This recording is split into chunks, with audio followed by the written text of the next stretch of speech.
മുൻ Kerala chief election commissioner Tikaram Meena chief election കമ്മീഷണർക്ക് അയച്ച തുറന്ന കത്ത് നമ്മോട് ഒട്ടേറെ ചോദ്യങ്ങൾ ഉന്നയിക്കുന്നുണ്ട്. രാജ്യത്തിന്റെ ഫെഡറൽ സംവിധാനവും ജനാധിപത്യ ചട്ടക്കൂടുകളും നിലനിൽക്കണമെന്ന് ആഗ്രഹിക്കുന്ന ഓരോ പൗരന്റെയും സമാധാനം നഷ്ടപ്പെടുത്തുന്ന പല കാര്യങ്ങളും ആ കത്തിൽ അദ്ദേഹം സൂചിപ്പിക്കുന്നു. ഈ കത്തിലെ ഓരോ വരികളും ഓരോ അക്ഷരങ്ങളും അത്രയേറെ പ്രാധാന്യമുള്ളതാണ്. പ്രസ്തുത കത്തിൽ സൂചിപ്പിക്കുന്ന വിഷയങ്ങൾ ഗൗരവത്തോടെ ചർച്ച ചെയ്യപ്പെടേണ്ടതാണ്. ശ്രീ വീണയുടെ കത്തിലെ വരികൾ നമുക്ക് ഇങ്ങനെ വായിക്കാം. പ്രിയ ഗ്യാനേഷ്, താങ്കൾ എൻ്റെ ബാച്ച്മേറ്റ്, കേഡർമേറ്റ്, ഉറ്റ സുഹൃത്ത് എന്നീ നിലയിലാണ് ഞാനിത് എഴുതുന്നത്. ഇന്ത്യയിലെ ഏറ്റവും അഭിമാനകരമായ ഭരണഘടനാ സ്ഥാപനങ്ങളിൽ ഒന്നായ തിരഞ്ഞെടുപ്പ് കമ്മീഷന്റെ തലവനായ ചീഫ് ഇലക്ഷൻ കമ്മീഷണർ എന്ന അഭിമാനകരമായ സ്ഥാനം നിങ്ങൾ നിലവിൽ വഹിക്കുന്നു. എൻ്റെ ഒരു സുഹൃത്ത് ഈ സ്ഥാനം വഹിക്കുന്നതിൽ ഞാൻ അഭിമാനിക്കുന്നു. ഇന്ത്യയുടെ ജനാധിപത്യ വ്യവസ്ഥിതിയുടെ ആരോഗ്യവും ശക്തിയും നിലനിർത്തുന്നതിന് സ്വതന്ത്രവും നീതിയുക്തവുമായ സുതാര്യവുമായ തിരഞ്ഞെടുപ്പുകൾ നടത്തുന്നതിനുള്ള പ്രാഥമികവും ഭരണഘടനാപരവുമായ ഉത്തരവാദിത്തം നിങ്ങൾ വഹിക്കുന്നു. എന്നിരുന്നാലും സമീപ മാസങ്ങളിൽ തിരഞ്ഞെടുപ്പ് കമ്മീഷനും നിങ്ങളുടെ നിഷ്പക്ഷതയും പ്രവർത്തനവും ചോദ്യം ചെയ്യപ്പെട്ട രീതി തീർച്ചയായും ഗുരുതരമായ ആശങ്കാജനകമാണ്. ഇന്ത്യൻ ജനാധിപത്യത്തിലെ പ്രധാന പ്രതിപക്ഷ നേതാവും ഇന്ത്യൻ നാഷണൽ കോൺഗ്രസ് പാർലമെന്റ് അംഗവുമായ ശ്രീ രാഹുൽ ഗാന്ധി തിരഞ്ഞെടുപ്പ് പ്രക്രിയയുടെ നീതിയുക്തതയെക്കുറിച്ച് ഉന്നയിക്കുന്ന ചോദ്യങ്ങൾ അദ്ദേഹത്തിന്റെ ധാർമ്മികവും ഭരണഘടനാപരവുമായ ഉത്തരവാദിത്തമാണ്. നിങ്ങൾ അവയോട് സത്യം തെളിയിക്കാൻ മുൻകൈയെടുത്തും മാന്യമായും ഉത്തരവാദിത്തത്തോടെയും പ്രതികരിക്കണമായിരുന്നു. നിങ്ങളുടെ പത്രസമ്മേളനത്തിനിടെ നിങ്ങളുടെ പെരുമാറ്റത്തിൽ നിന്ന് വ്യക്തമായതുപോലെ പ്രതിരോധപരമായും ആക്രമണാത്മകവുമായി അല്ലായിരുന്നു. അതോടെ മറ്റൊരു അസ്വസ്ഥതയുണ്ടാക്കുന്ന സംഭവം പുറത്തു വന്നിരിക്കുന്നു.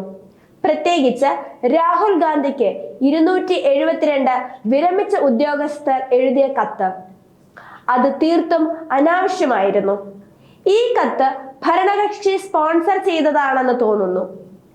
ഇത് ഇപ്പോൾ ഇന്ത്യയിലെ മുഴുവൻ ഉദ്യോഗവൃത്തത്തെയും ഭരണകക്ഷിയോട് അടുപ്പമുള്ളവരും പക്ഷാപാതപരമായ മുദ്രകുത്തിയിരിക്കുന്നു. ഇതിനെ ഞാൻ മനോഭാവത്തിന്റെ ഉന്നതി എന്ന് വിളിക്കും. ഈ 272 കൂട്ടത്തിൽ പലരുടെയും പ്രവർത്തനങ്ങൾ ഇപ്പോൾ പൊതുജനങ്ങൾക്ക് മുന്നിൽ തുറന്നു കാട്ടപ്പെടുന്നത് ലജ്ജാകരമാണ്. ഒരു പ്രത്യേക പാർട്ടി അനുകരിക്കുമ്പോൾ തന്നെ അവർ സിവിൽ സൊസൈറ്റി ബുദ്ധിജീവികൾ എന്ന് വീമ്പിളക്കിയേക്കാം. എന്നാൽ ഇന്ന് ഇന്ത്യയിലെ സാധാരണ പൗരൻ അവരെ അഴിമതിക്കാരും കളങ്കപ്പെട്ടവരുമാണെന്ന് വിളിക്കുന്നു.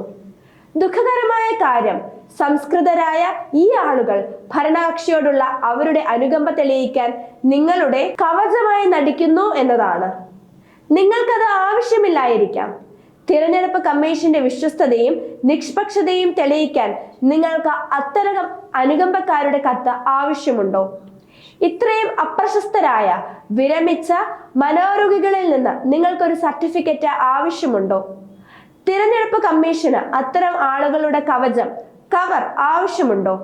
തീർച്ചയായും ഇല്ല. ഞാൻ വിശ്വസിക്കുന്നു ഒരിക്കലും ഇല്ല.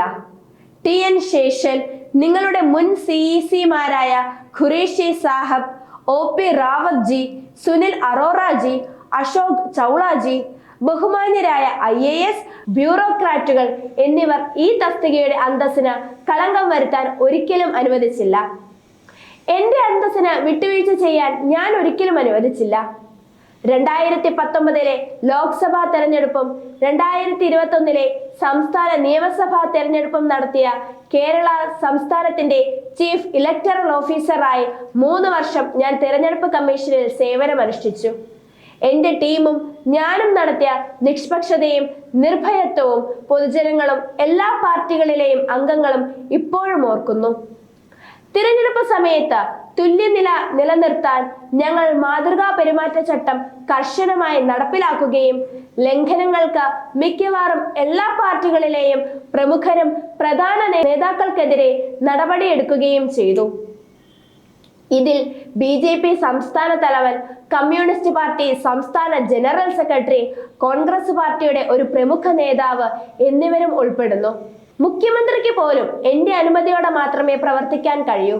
പ്രധാനമന്ത്രിക്കോ മുഖ്യമന്ത്രിക്കോ തിരഞ്ഞെടുപ്പ് കമ്മീഷനെ നിയന്ത്രിക്കാൻ കഴിയില്ല.